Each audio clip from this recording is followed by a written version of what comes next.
So, imagine for a second that you're searching for a simple two-word item. Okay. You sit down, you type those two words into your screen, and you hit search. And you are expecting one clear, definitive answer, right? Right, like you'd get for mostly anything else. Exactly. But instead, you are presented with three completely different realities. Depending entirely on who you are and what you're doing, those same two words could deliver a delicate makeup accessory, a really specific component for a weapon, or even a raw elemental survival tool. Which is just wild to think about. It really is. Welcome to today's deep dive. Our source material today is, well, it's highly unusual, but it offers this really profound look at how human beings categorize their world. Yeah, we're not looking at a textbook today. No, we are looking at a single Wikipedia disambiguation page, Mhm. specifically for the term patchbox. And the mission of this deep dive really goes far beyond simply defining a piece of vocabulary. We're looking at what happens when language basically reaches its breaking point. Right. I mean, this single web page lists three wildly different, completely unrelated contexts for one phrase.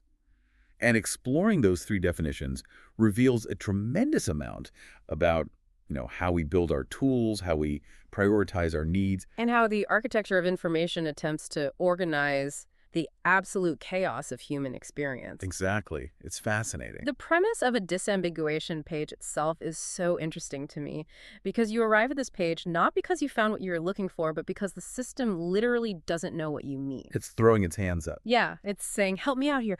The source text gives us this tiny list of 3 bullet points under the heading patchbox. And the very first entry on this list sets a highly specific tone. It really does. The source defines the first variation as, and I quote, patchbox cosmetics, a box for storing artificial beauty marks. Which, if you look closely at that phrasing, storing artificial beauty marks, we are immediately placed in a very distinct environment here. Oh, absolutely. Humans didn't just invent artificial marks to alter their natural appearance. I mean, we went a step further and created an entirely separate, distinct category of physical container, specifically engineered just to house them. Right. It implies this whole ritual just for applying a fabrication. Like, think about the physical environment this object exists in. A patchbox for cosmetics it's a freestanding object. Yeah, it sits on a vanity table. Or it's carried in a personal bag. Its sole purpose in the universe is to hold these tiny aesthetic enhancements. And the container really becomes an extension of the vanity it serves. When a society designs a dedicated box for something, it elevates the importance of that object. It makes it official. Exactly. These aren't just stray pieces of material floating around at the bottom of a drawer. They are beauty marks that require storing. Yeah. And that word artificial is carrying significant weight in that definition. How so? Well, the box holds something specifically designed to project an image to the outside world that isn't naturally present. That's a great point. It paints a picture of this quiet, deliberate preparation. The user interacts with this patchbox in a very calm, controlled setting, probably looking into a mirror, carefully applying this artificial mark to their skin. The term patch in this context feels very gentle almost. Yeah, it's a small piece of fabric or material used purely to enhance an aesthetic. Which is exactly what makes the second entry on the disambiguation page so incredibly striking. Oh, the pivot here is giving me whiplash. Right, because the physical and psychological environment of the user is about to completely invert. Totally. We leave the quiet, delicate vanity table behind, and the second entry drops us into a much more volatile setting. To say the least. We're still looking at the exact same two words, patchbox, but the source defines the second context as patchbox firearms, a storage compartment on muzzle-loader guns. The physical relationship between the object and the user just undergoes a massive shift right here. Yeah. I mean, in the cosmetics definition, the user interacts with a separate freestanding box. But here, the source explicitly notes it is a storage compartment on muzzle-loader guns. It is physically integrated into the weapon itself. Exactly. And integrating the container directly into the machinery of a firearm changes the entire dynamic of the object. The environment of the user dictates the design. Because they're on the move. Right. In an active, potentially combative environment or out on a hunt, a user simply cannot afford to search for a freestanding box in a bag or a pocket. The storage must travel seamlessly with the tool. The mindset of the user completely redefines what the words mean. You aren't sitting at a mirror adjusting an aesthetic anymore. You are handling a weapon where a patch serves a strict mechanical function. A vital one. Yeah.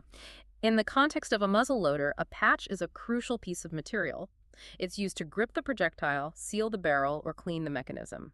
Without that patch, the firearm simply does not function properly.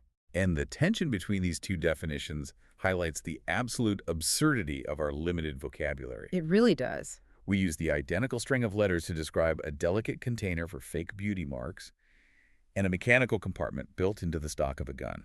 I just imagine the physical confusion if you somehow swap those contexts in the real world. Oh, man. Like you have a person trying to load a muzzle loader with a delicate velvet beauty mark. And another person sitting at a vanity table trying to apply a piece of greased gun cleaning material to their cheek. It's comical, Nika. but it really underscores a massive problem with how we organize information. Well, it proves how heavily we rely on physical reality to give our words meaning. In the real world, the object you're holding does the heavy lifting for the language. Right. If you are holding a muzzle loader, your environment immediately tells you what the patch box is. If you're sitting in a makeup mirror, the environment dictates the meaning. There is no confusion. But take the physical environment away, and the words just collapse into each other. Which brings us perfectly to the final incarnation of the term. Because the source page still has one more bullet point. It does. We've covered the aesthetics of the vanity table, and we've covered the machinery of the firearm. The third definition strips away both of those complex human inventions and takes us down to something incredibly primal. The journey down this tiny list of 3 definitions really traces a remarkable arc of human evolution if you think about it. It really does. The source reveals that patchbox is also another name for a tinderbox. The text explains that this is used to store flint and tinder to kindle a fire. So we arrive at pure elemental survival. Yeah. The first definition dealt with how we present ourselves to the world. The second dealt with how we defend ourselves or hunt for food. But this final definition deals with the most fundamental requirement for human life, the ability to create fire. In the phrasing here, store flint and tinder, it feels so heavy compared to the other two. We aren't talking about delicate velvet or complex gun parts anymore. We're talking about rocks and dry brush. The stakes are completely different here. The stakes are absolute. The value of the container is intrinsically tied to the survival value of what it holds. Exactly. I mean, if you lose your cosmetics patch box, okay, your outfit is slightly less fashionable. You'll survive. Right. If you lose your firearms patch box, your muzzle loader is harder to maintain or load. But if you lose your flint and tinder, you are freezing in the dark. You cannot cook. You cannot see. Notice the poetic utility of the phrase kindle a fire, sitting right there in the middle of a dry, formatted encyclopedia page. Yeah, it stands out. It really does. In this third context, the patch box holds the literal spark necessary to sustain life. And the word patch takes on yet another meaning. Oh, right. Here, the patch is the tinder pediment, the highly flammable material meant to catch and hold the spark from the flint. It is incredible that one simple two-word phrase can stretch across such vast distances of the human experience. We have these 3 vastly different universes, vanity, weaponry, and survival, all crammed onto a single screen. Which is the real crux of this whole thing. Yeah. And that brings us to the meta layer of today's deep dive. We need to look at the nature of this source material itself and why a disambiguation page is even necessary in the first place. The architecture of information is built entirely on these types of collisions, and the source text actually includes a standard administrative warning right at the bottom of the page. Oh, I love this part. It reads, if an internal link incorrectly led you here, you may wish to change the link to point directly to the intended article. That warning right there is a digital admission that human language is inherently flawed. Yes. It's an acknowledgement that we recycle words constantly because our ability to innovate moves much faster than our vocabulary. Humans invent new cosmetics, new weapons, and new survival gear at an astonishing rate. And instead of inventing a completely unique, highly specific word for every single container we create— which would be impossible. Right, impossible. Instead of doing that, we just take a generic noun like box. Then we pair it with a versatile modifier like patch. We smash them together and rely entirely on the user's environment to clarify the intent. Which, as we discussed, works perfectly in the physical world.